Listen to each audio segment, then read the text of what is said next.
नमस्कार। Astrology simplified में आपका स्वागत है। आज हम चर्चा करेंगे कि कुंडली के द्वारा हम कैसे जानें कि हमारे रिलेशन हमारे भाइयों से, बच्चों से, वाइफ से, पिता से या दामाद से कैसे हैं।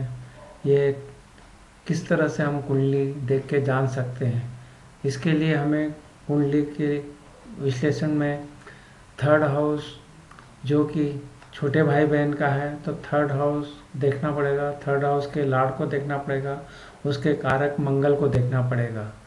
इसी प्रकार से हमें हमारे बच्चों से कैसा संबंध है ये जानने के लिए हमें फिफ्थ हाउस के लॉर्ड और उसके कारक को देखना होगा।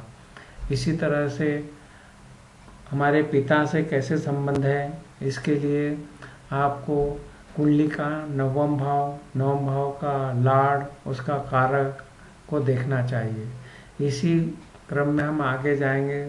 तो अगर हम चाहें कि हमारे दामाद से या पुत्र वधू से कैसे रिलेशन है, इसके लिए हमें 11th हाउस का लॉर्ड और उसको कारक को देखना होता है।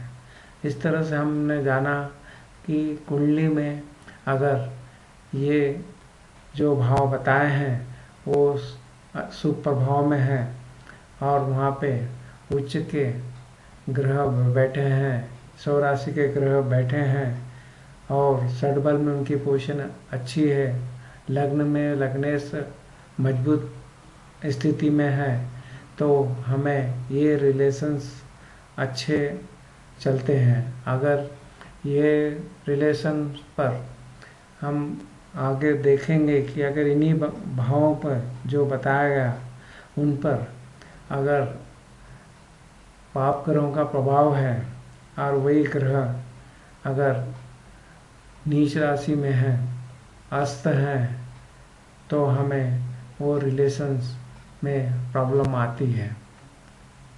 इस तरह से हमने जाना कि कुंडली को देखकर किस तरह से हम अपने रिलेशंस के बारे में जान सकते हैं, जिससे कि हमें वो रिलेशन को निभाने में मदद मिलती है।